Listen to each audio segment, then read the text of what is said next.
Welcome to another Fireside Chat with Dr. Dorothy. Today I'm going to circle back to the story that I was telling you about when I had skin cancer on my face and they didn't emotionally prepare me for what that was going to look like.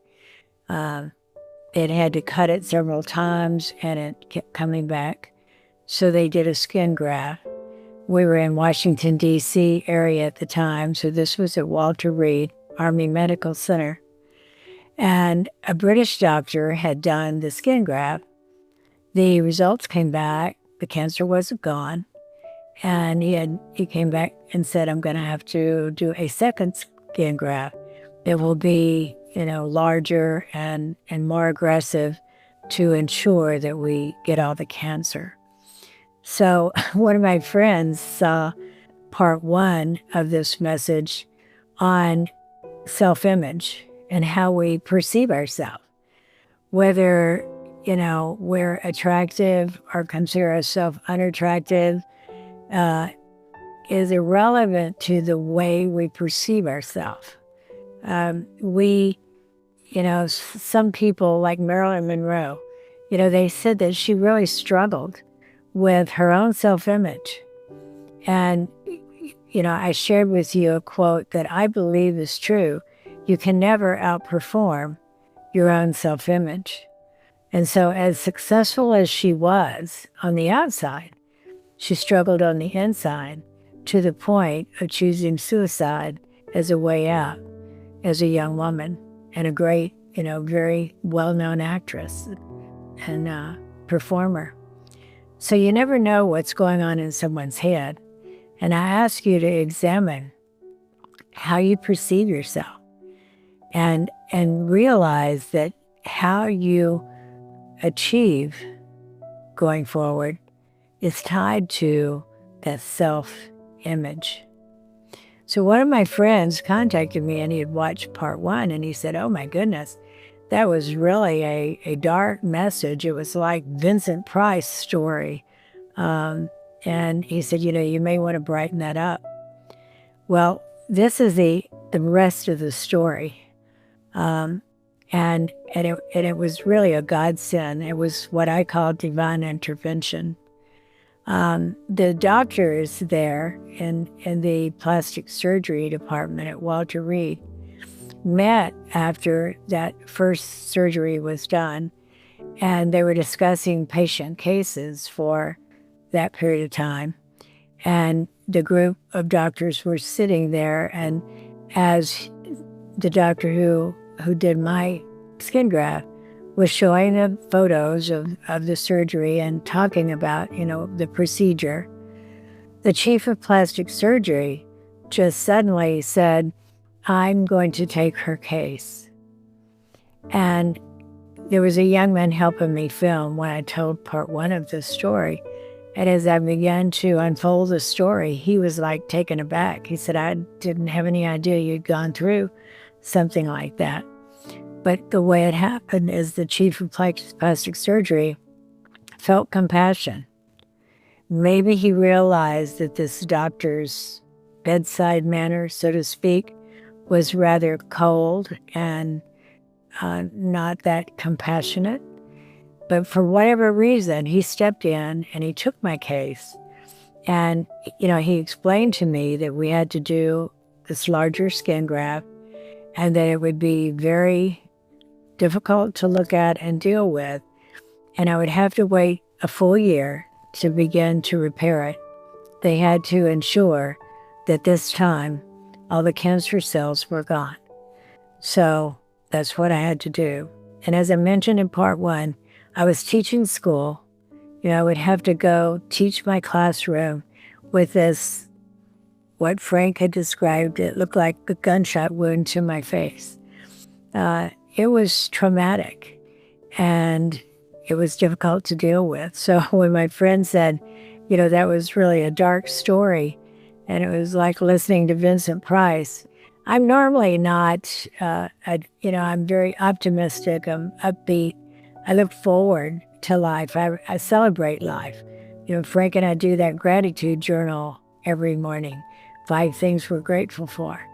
So I try to live on the bright side. But this was a dark period in my life.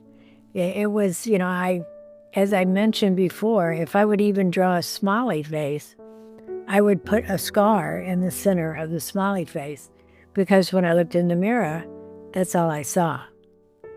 And so during that period of time, I really began to question my self-worth. My self-image was shattered, and it was a difficult time to present my face and myself to the rest of the world. It was during that time that I went inward, and I really began to explore what makes me me, and where is my value, and what value can I bring forward to others and add value to my friends, to family, community. And I began to think in terms of legacy. What are we going to leave behind? Is it going to be that we suffered because we had an unsightly scar on our face?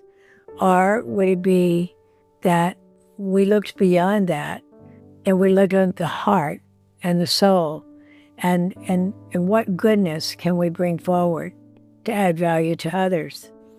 That's when I began to make a shift, to grow from the inside out, to recognize that my value was not dependent upon how I viewed my self-image, but my value was rooted in how I showed up for my family, for my friends, in the neighborhood, in our community, at work, and anywhere else where I happen to go.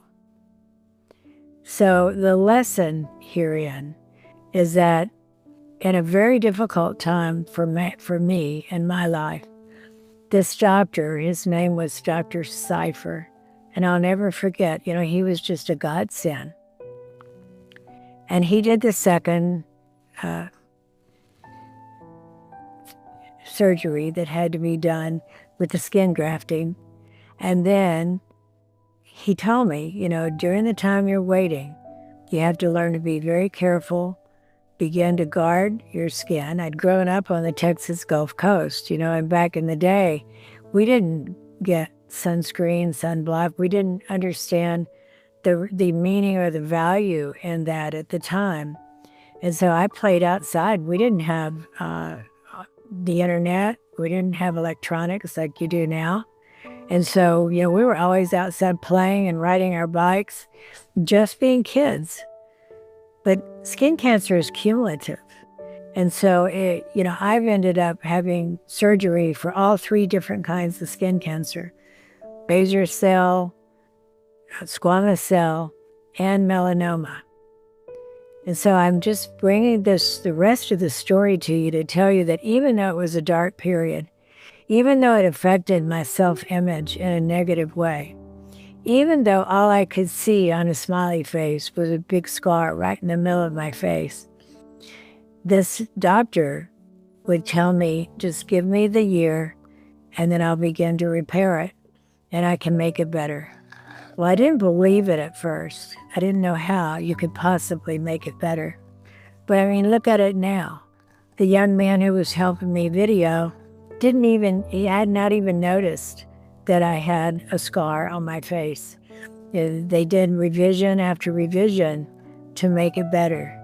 And so if you're in a dark place, if you're struggling with self-image, if you don't feel like you're enough for whatever reason, go inside, examine that.